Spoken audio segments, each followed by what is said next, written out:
studies that I wrapped up my career with the Nature Conservancy. One of them was a study of atmospheric deposition on Long Island.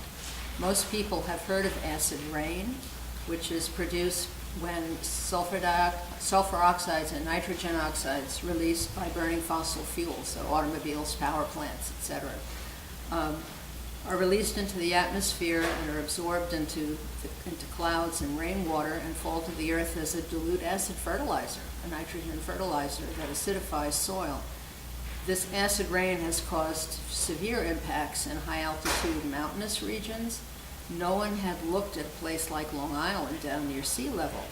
Well, we have acid soils in our Long Island Central Pine Barrens, so it seemed logical that acid rain might be impacting those acidic soils quite severely. And their deposition rates on Long Island were as high as some places in the Adirondacks. So I arranged funding through the Nature Conservancy to get the U.S. Geological Survey to look at this problem. A scientist from the Troy office, Greg Lawrence, worked on the problem, developed a research proposal. NYSERDA, New York State Energy Research I forget what NYSERDA stands for, but they work on energy projects, environmental projects, and they funded the addition of a study of mercury. Mercury deposition is a serious problem and one that's under-recognized. So the study got off the ground about 3 years ago, looking at the combined effects of all of those pollutants. And the study has now wrapped up. It turns out the Pine Barren soils are so acidic, a little more acid in the rain isn't having that big an effect.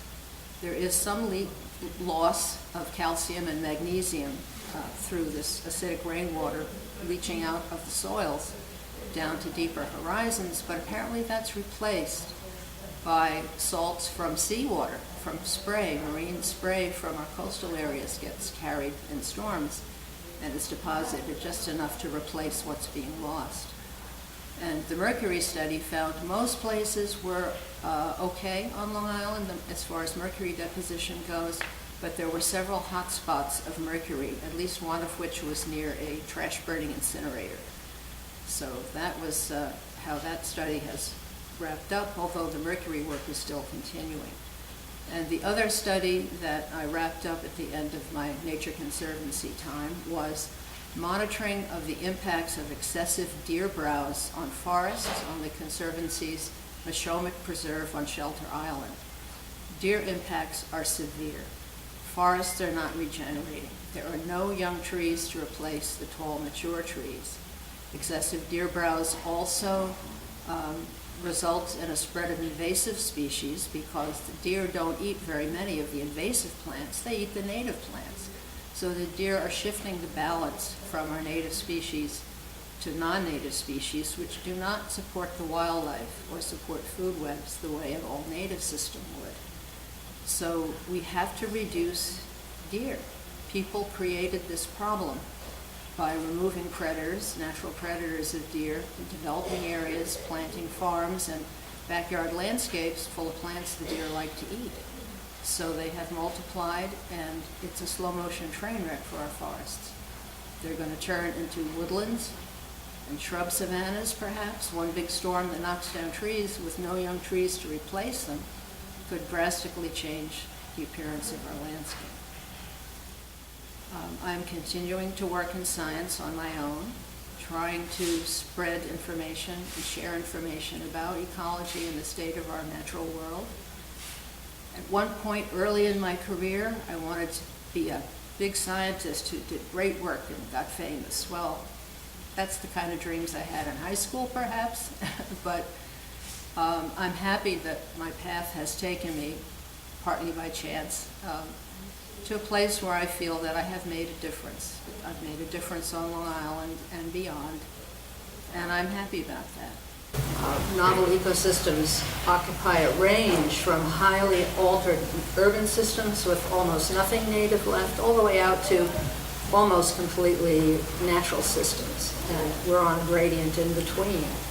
So in suburban areas, like Seacliff, where we are today, There's not a lot left of native plants. The soils and forests that were once here before colonial settlement are gone, so you're starting from a blank slate. But there is a lot that people can do. The challenges are daunting, but there is hope. Things can be done. So on a local scale, people can plant more native plants in their backyards wherever possible.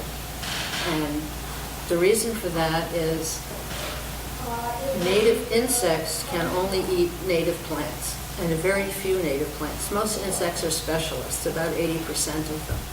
They can't eat these exotic landscape plants from China, from Asia, wherever. And the insects are important because they take plant material and convert it to nutritious packages of fats and protein that wildlife need to survive on. Birds raise their young using insects primarily, for example. So that's something people can do at home. And it will help support functional ecosystems, functional food webs, which is something that is not well known. The science of how introduced invasive species affect food webs is poorly known.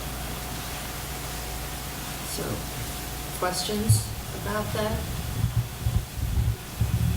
Yeah, I think the concern here, like Seacliff, has a small sample of suburbia and educating children, and even the teachers and residents, is what can they do here to address these global problems. And it sounds like the start of getting native species of plants in here. And I think just changing the mentality of manicured, you see these manicured lawns, and which undoubtedly have herbicides and pesticides, and this is sort of this aesthetic that people strive for. And these are well-educated people, and we have people clearing trees out after like the Sandy storm. So people have this fear of trees themselves without a knowledge necessarily how they're a foundation towards an ecosystem. Sure. Well, starting with your own backyard, besides planting more native plants wherever possible, or if you have to plant something non-native for a specific purpose, make sure it's not an invasive plant. And there are lists online at nys.info of what the invasive plants are. In addition, shrink your lawn. Instead of putting fertilizers, which end up contaminating groundwater and streams and all the way into lakes and oceans. Don't use fertilizers, or very, very sparingly. Reduce the area of lawn, plant more plants that support wildlife. Trees, woody plants are very important for wildlife because they support the most insects. Oak trees, for example, support between 500 or 600 species of insects, all of which form a critical part of the basis of the food chain, of the food web.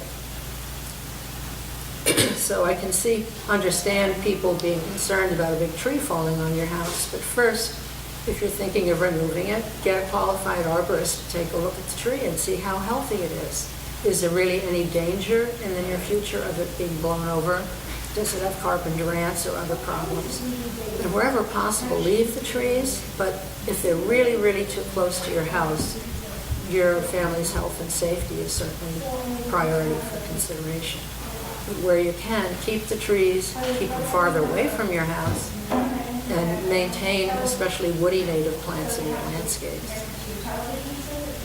It's sort of an umbrella of residents, of kids, of teachers, for a lot of these things within a small locality. And we could focus just on the trees.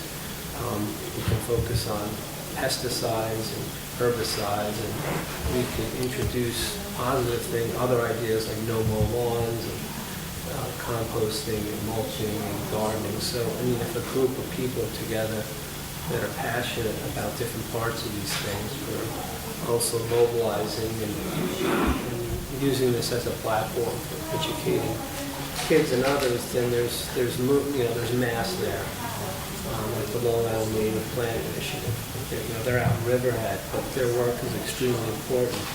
And we simply don't know about it here, but the local elementary school is very excited about it, just at a conceptual level, that we can preserve and propagate native seeds and reintroduce them in the vulnerable parts of Long Island, and really do some good. So, the idea is to create an organization and an umbrella for these things that are also interrelated, just like the food web itself. So, and looking at the village of Seacliff as its own ecosystem for the first time, and that's in the realm of suburbia. That's never really, people don't think of it that way. But if you can think of it as an ecosystem versus, a human ecosystem of houses and properties, which it's always going to be.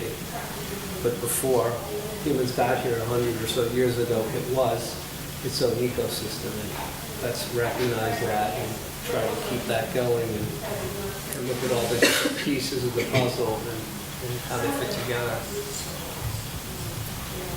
And also link local communities to the global situation. So other things you could do locally that make a difference locally are things like buying a fuel-efficient car, reducing your use of the car, use the train, walk where you can, put solar electric panels on your roof. So you don't want to plant a big tree on the south side of the house. Keep them off to the other side.